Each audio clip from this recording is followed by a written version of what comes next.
Sou o Dr. Dorival Gomide, cirurgião de endometriose há 18 anos. Ao longo desse todo esse tempo, eu já ajudei mais de 10 mil mulheres com endometriose a restabelecer a qualidade de vida.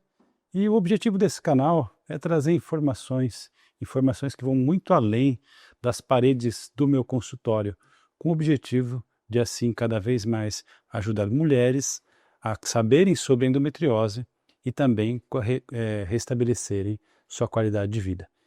E a gente está trazendo sempre um bate-papo, uma vez por mês a gente traz uma conversa, e hoje eu tenho o prazer aqui, o privilégio de contar com a Mariana Mate. Obrigado, Mariana, por Obrigada a aceitar o você. convite. Mariana é nutricionista, Sim. atua especificamente com endometriose e infertilidade. Sim. E é o que eu falei já numa outra conversa, que é sempre o sopro divino que traz as pessoas no caminho certo, né? E que ela estava aqui pertinho, próximo do nosso consultório, do meu consultório aqui em Campinas. Acabamos nos conhecendo e hoje em dia é a minha referência aqui para as pacientes que têm endometriose. Muitas pacientes compartilhadas, as pacientes Sim. gostam muito de você, Mariana. Então, primeiro, obrigado. Queria que você falasse um pouquinho da sua história com a nutrição e endometriose, como que seguiu essa questão na sua vida, como é que surgiu esse interesse da endometriose, né? Porque veio muito antes de mim, na verdade. Sim. Eu te conheci já como uma nutricionista especialista em endometriose, então eu Sim, queria saber um pouquinho dessa história. Obrigada pelo convite. Então, eu sou nutricionista há mais de 13 anos, atuo no consultório. Eu comecei atendendo saúde da mulher, gestantes e automaticamente a questão da infertilidade. E com isso veio muitas pacientes com endometriose e foi aí que eu comecei a estudar mais sobre endometriose, saúde gastrointestinal e tudo isso que envolve o mundo da fertilidade. Bacana, eu não sabia dessa história, acabei de descobrir junto aqui com vocês. E a gente sabe, né, como eu já falei sobre a endometriose, por ser uma doença inflamatória, já saiu esse vídeo. Se você quer saber por que a endometriose é uma doença inflamatória, eu recomendar você olhar algum local aqui do vídeo, a gente vai colocar o link desse vídeo explicando o porquê que a endometriose é uma doença inflamatória e aí o porquê que o controle alimentar e a dieta influencia tanto para ajudar as pacientes com endometriose e o quanto isso pode impactar. E é isso que a Mariana vai falar para a gente. É isso que ela vai mostrar para a gente, quais são esses benefícios e qual o caminho seguir. Até porque, né, Mariana, a gente sabe que, por exemplo, a paciente que tem endometriose, ela está triste, ela está nervosa, ela brigou com o namorado, o que ela vai comer? Um chocolatinho, né? Então, como é que você fala para ela não comer? Conta para a gente um pouquinho essa estratégia, esse passo a passo aí. Antes da vontade, tem uma questão que é como que você está se nutrindo e as suas deficiências nutricionais. E isso tem total relação com a sua microbiota intestinal. Como a endometriose é uma doença inflamatória, ela causa mediadores inflamatórios que vão afetar diretamente as junções intestinais. E essas junções intestinais, elas ficam prejudicadas, ficam permeáveis. E a partir daí que permeia coisas que não eram para permear. Então, bactérias, toxinas, resto de alimentos, e isso afeta toda a parte de absorção de nutrientes. Essa absorção deficiente, de uma certa forma, não vai absorver o que é necessário. E isso causa o quê? Uma falta de energia, uma falta de realmente nutrição para o corpo. O paciente está cansada, né? E essa paciente sem nutrição, ela vai querer o quê? O que o corpo pede? Energia. Energia acaba sendo carboidrato simples, muitas vezes, e o que mais conforta, que são os doces, que são as energias rápidas. Então, por isso a importância de cuidar dessa microbiota intestinal para a gente melhorar a nutrição da paciente. Então não é o que come na hora, é o que come antes. Então tem que colocar o alicerce no lugar, né? Tem que colocar o alicerce no lugar e por isso a importância de individualizar. Então, cada pessoa, cada indivíduo tem uma necessidade, não tem uma receita de bolo. Isso é um ponto, Mariana, até desculpa te interromper, que eu falo para todas as minhas pacientes. Muitas pacientes me procuram, até porque a gente tem um monte de acesso a alguma coisa. Ah, eu já tenho uma nutricionista, eu já acompanho. Olha, aquela receita de bolo, né? Então, a importância de individualizar, né, Mariana? Isso é fundamental. Não, é fundamental porque cada um tem uma individualidade e exatamente isso, não tem protocolo pronto para endometriose. Às vezes me perguntam, me passa as recomendações. Não existe recomendações. Então, a paciente ela vai passar em consulta comigo e eu vou definir o que é necessário para aquela paciente melhorar o aporte de macronutrientes, proteína, carboidrato e gordura e de micronutrientes. Então, é muito individualizado e a primeira consulta sempre é uma consulta longa, onde a gente não vai olhar só para a alimentação, e sim para todos os hábitos da paciente e o que encaixa e o que não encaixa para ela. Porque senão não adianta nada ela não conseguir seguir, não ter adesão e a gente não ter melhora na qualidade de vida.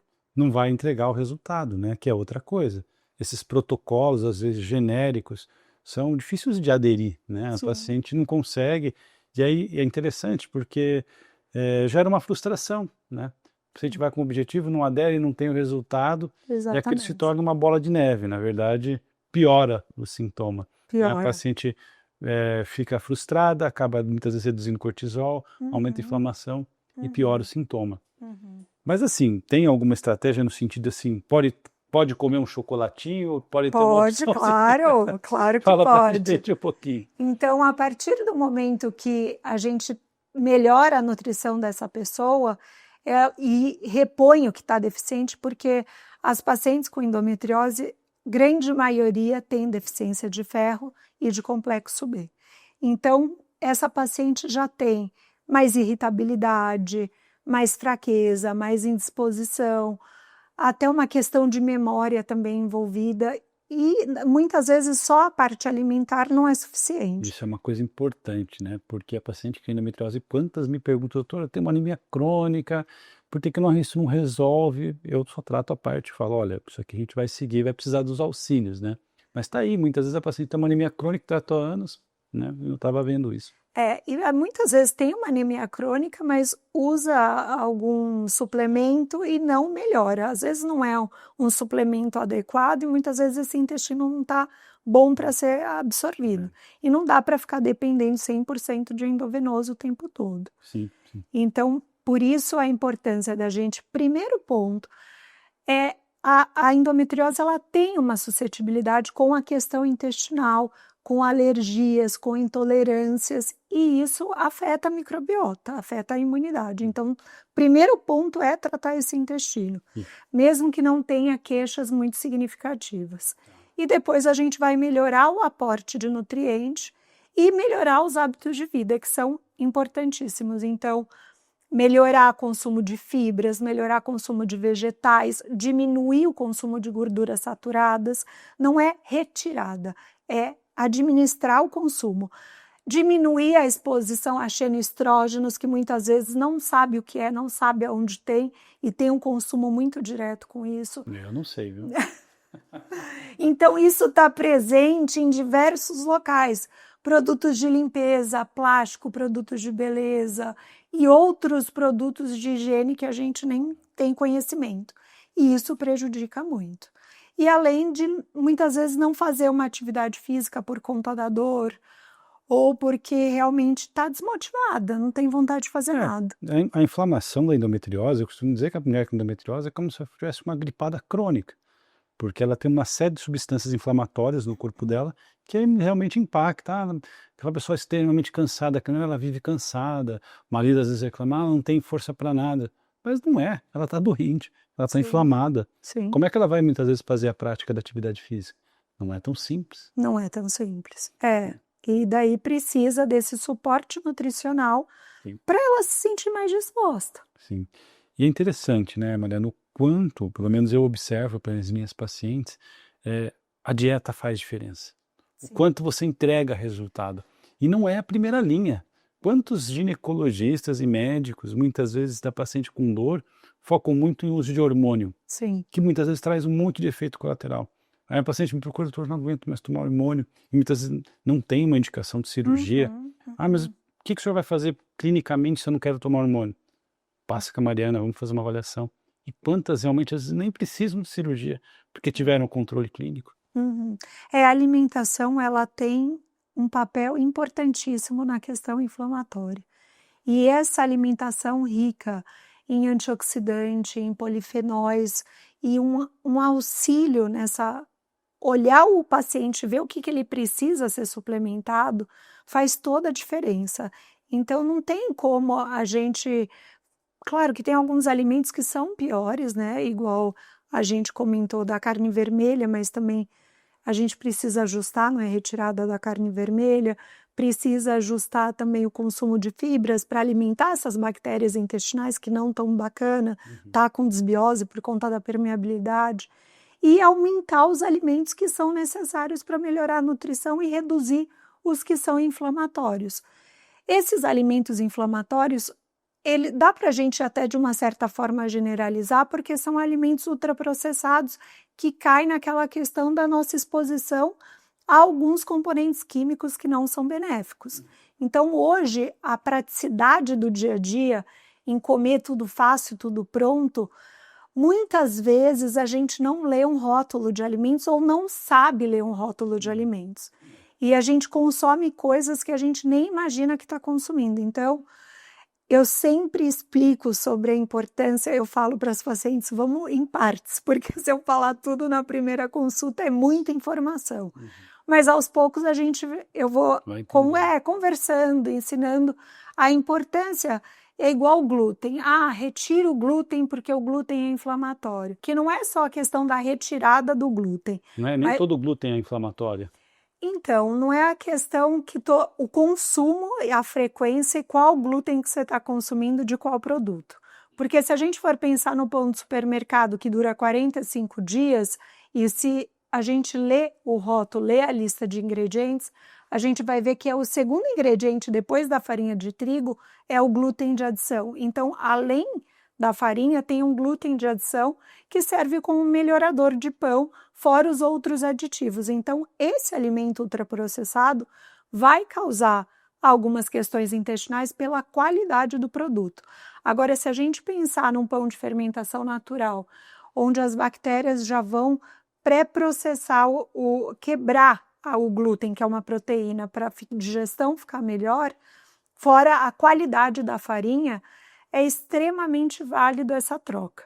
E a paciente sente muito melhor a digestão e não tem a necessidade de exclusão do pãozinho. E sim o ajuste no tipo do pão e a frequência do consumo. Interessante isso, porque, por exemplo, vou até mandar um recado para minha esposa, tá vendo? Ela fica fazendo eu comer pão integral. Eu falo para ela, vamos comer um pãozinho natural, né? Mas tem que ser um pão de fermentação natural. E aquela torradinha, por exemplo, é uma boa, mas não conta pra péssima opção. Aquela que todo mundo fala que é integral, vai emagrecer. Não, acaba sendo um ultraprocessado muitas vezes pior que o pão, porque tem outros aditivos, como xarope de glicose, que piora muito a parte glicêmica e não é válido esse tipo de aditivo. Às vezes é melhor cortar o pão e torrar. Nossa, olha só, interessante, Mariana. Então é uma educação, na verdade, né? Até para mim, né? E para minha esposa também, que eu vou falar para ela que eu não quero comer o pão integral mais, né? Mas enfim, é uma educação que a gente acaba tendo, entendendo que o alimento ultraprocessado realmente vai afetar muito a parte intestinal e, consequentemente, vai ter sintomas, né? Sim. Produção de radicais livres, e isso impacta em todo o funcionamento, em toda a inflamação. E eu acho bacana, porque a gente tem que saber ler a lista de ingredientes, mas aos poucos a gente vai aprendendo e tendo noção um pouquinho para caminhar com as próprias pernas. Isso faz parte da consulta, essa educação? Sim, faz parte do acompanhamento, porque eu sempre friso que não é uma consulta que vai resolver, e sim um acompanhamento onde a pessoa vai entender melhor o que é necessário para ela.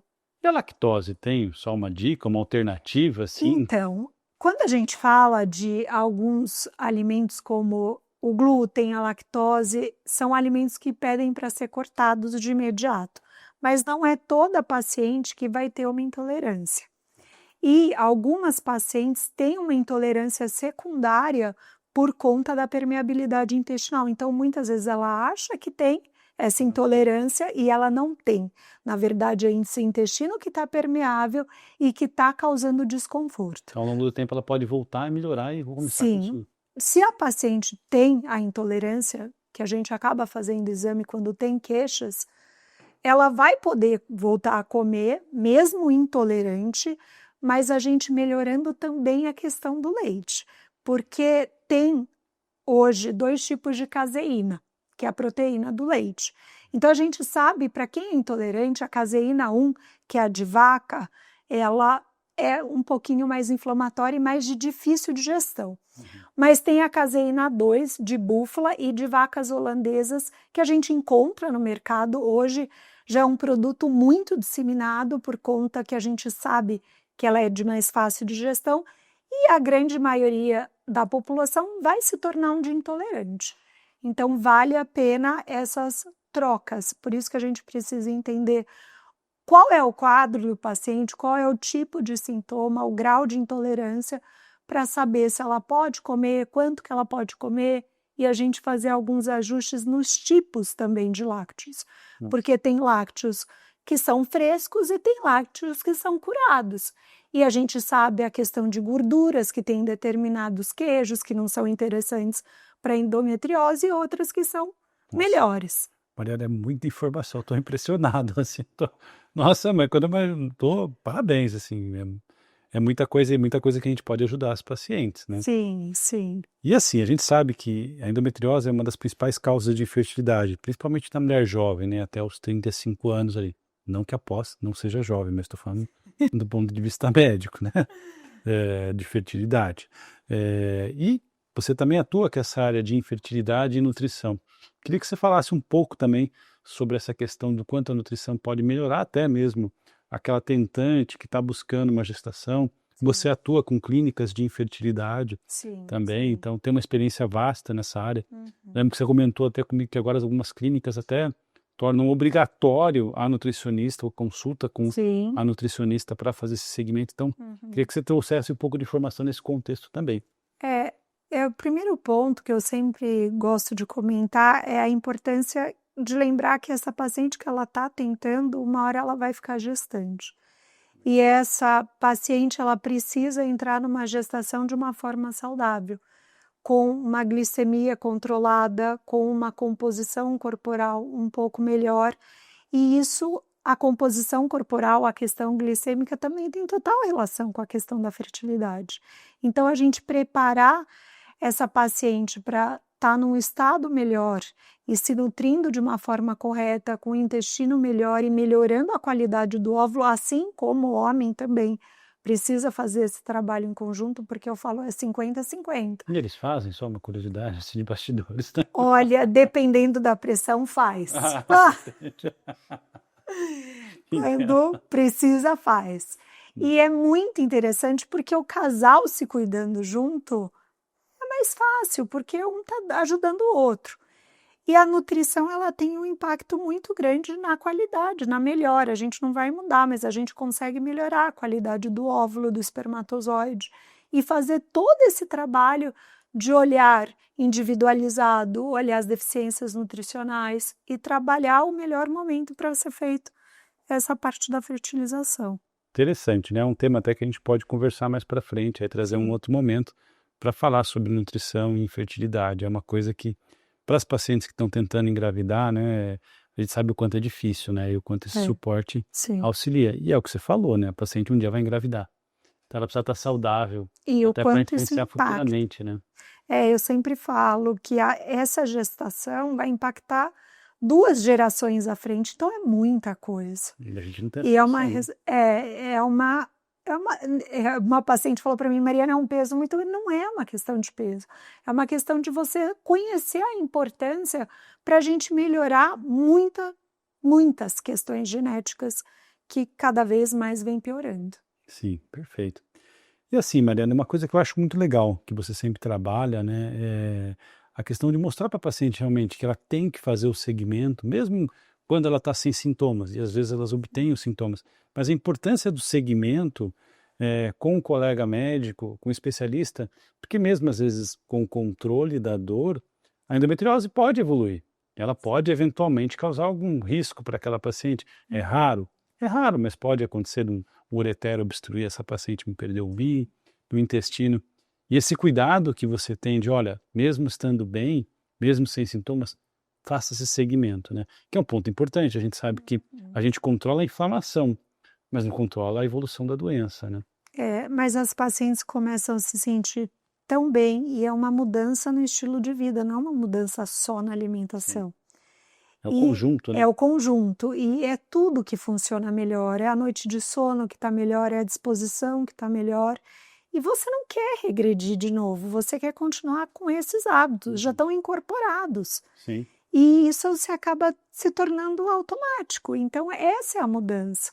Você mudar seu estilo de vida e saber a importância que isso vai causar na sua qualidade de vida ao longo dos anos. Excelente, excelente.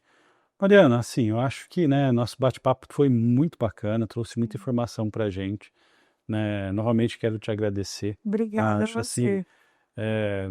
tenho o privilégio aí das pessoas aqui em Campinas ter montado um time tão, tão harmônico, com pessoas que pensam de uma maneira muito igual, né, de acolhimento, de atendimento, e as minhas pacientes sempre me agradecem que eu te encaminho, e no começo eu sempre falo, Dorival, obrigado, nossa, e a verdade é o contrário, eu que tenho que te agradecer por todo o cuidado Sim. que você tem com as minhas pacientes, e o quanto você agrega para elas, né, e faz total diferença para as pacientes que vão realizar a cirurgia, nem tocamos nesse ponto, mas Sim. vamos fazer uma virgulazinha aqui antes, queria que você falasse um pouquinho do quanto é importante a paciente estar do ponto de vista nutricional bem para uma cirurgia, o quanto isso impacta no resultado da minha cirurgia. A paciente desnutrida complica mais, tem mais risco de infecção, né? Então o quanto isso muda, né? E a paciente já tem uma noção também um pouco da alimentação, o quanto é importante ela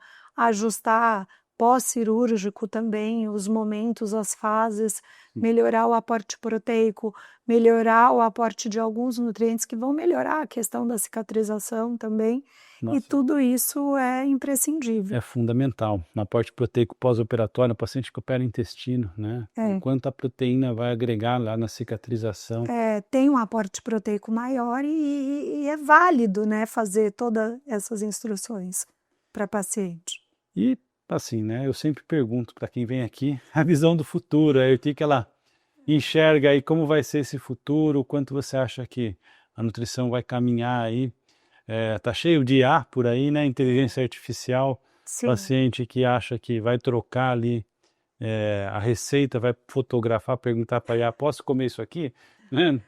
Fala um pouquinho o que você enxerga. A nutrição do futuro é muito além da IA, porque cardápio você pode até mandar as suas informações, a IA vai te dar. Mas a IA, infelizmente ou felizmente, né, não vai conseguir olhar a sua parte genômica, a sua metabolômica, a sua microbiota, e não vai ter o que o ser humano faz, que é a escuta, que para mim é imprescindível. A escuta do paciente e a gente trazer para o paciente um pouquinho o quanto é necessário ele se auto-observar, porque nessa rotina, né, essa correria, a gente perde algumas coisas que são tão importantes e que falam muito sobre o nosso estado de saúde, e a importância do paciente também entender o que é se nutrir em diversas formas, não só na alimentação. É isso que você falou, né? A inteligência artificial nunca vai ver o sentimento do ser humano, e isso aí é só a gente mesmo. Obrigado, Mariana. Parabéns aí, obrigado. E nos vemos aí mais vezes. Vamos fazer outros bate-papos que eu tenho certeza que vai ter um monte de comentário aqui embaixo perguntando sobre alguns temas e aí vai gerar conteúdo para um novo bate-papo aí. Obrigada. Obrigado. Valeu. Isso tem xarope de glicose, o homem é diabético. Eu falei, para com isso. Não, sempre achei que isso era saudável. Pelo amor de Deus. Olha, eu acho que você precisa de uma coisa. Vou lá, Mariana. Ah, o doutor nem toma creatina. Não, eu ainda falei assim pra ele, você tá precisando de algum suplemento? Ele falou assim, não tô precisando de nada. Daí eu falei assim, eu não vou falar pra ele que ele precisa, porque ele corre e ele deve estar produzindo radical livre até dizer chega. Todo mundo pega no meu pé. Gente, para. Mas enfim, eu não posso falar. Não dá. Dureza, hein? Vamos lá, coitado de mim. De repente.